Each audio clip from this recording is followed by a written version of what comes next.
আগেই কিন্তু একটা ভিডিওতে বলেছি সামনে একটা সুখবর আসতে চলেছে, তো তার জন্য কিন্তু আজকে সকালবেলা ঘুম থেকে উঠেই আমি আগে ঘরটা পরিষ্কার করে নিলাম। আর ঘর পরিষ্কার করতে গিয়ে তো দেখি ঘরের মধ্যে এতগুলো নোংরা বের হলো, তারপরে কিন্তু আমি পুরো ঘরটা ক্লিন করে ফেলেছিলাম। আর সুখবরটা কি সেটা কিন্তু তোমাদের সঙ্গে খুব শীঘ্রই শেয়ার করব। ঘর গোছাতে কিন্তু আমার মোটামুটি বেশ ভালোই লাগে, তাই কিন্তু সকাল সকাল উঠে আগে ঘরটা সুন্দর করে গুছিয়ে ঝাড় দিয়ে নিয়েছিলাম। তারপরে বাইরে চলে এসলাম, দেখলাম মোহিত চা খাচ্ছিল। এরপরেই কিন্তু আমি হাত মুখ ধুয়ে এসে আমিও চা আর মুড়ি নিয়ে বসে পড়লাম। বহুদিন পর চায়ের সঙ্গে মুড়ি মাখা খাচ্ছিলাম। এরপরে কিন্তু আমি গিয়েছিলাম নীতিশ কাকুদের বাড়িতে। নীতিশ কাকুর কিন্তু একটা জামা কাপড়ের দোকান আছে, তার জন্য কিন্তু আজকে আমি প্যান্ট আনতে গিয়েছিলাম। আর আমার সঙ্গে শ্বেতা গিয়েছিল, ওরও কিন্তু এই প্যান্টটা খুব পছন্দ হয়েছিল, তার জন্য দুজনের দুটো প্যান্ট নিয়ে বাড়ি চলে আসি।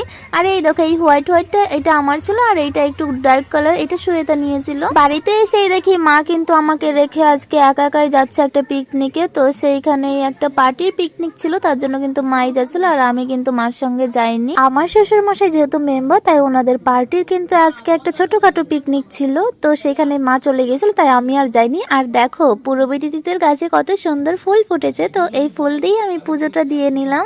আর এই ফুলটা যে কি ফুল তার নামই জানি না আমি, কিন্তু খুব সুন্দর ফুলগুলো দেখতে, তার জন্য কিন্তু আমি নিয়ে আসলাম। ফুল কিন্তু আমার ভীষণ প্রিয়, আর এই ফুল দেখলেই মনে হয় কি আমি কতক্ষণে আমার লক্ষ্মী আর গণেশ ঠাকুরকে সুন্দর করে পুজো দেব। তারপরে কিন্তু আমি পুজোটা দিয়ে নিয়েছিলাম। এরপরে কিন্তু আমি খেতেও বসে গিয়েছিলাম। আজকের খাবারে কিন্তু ছিল ডাল, সয়াবিন আর সঙ্গে ছিল আলু ভাজা।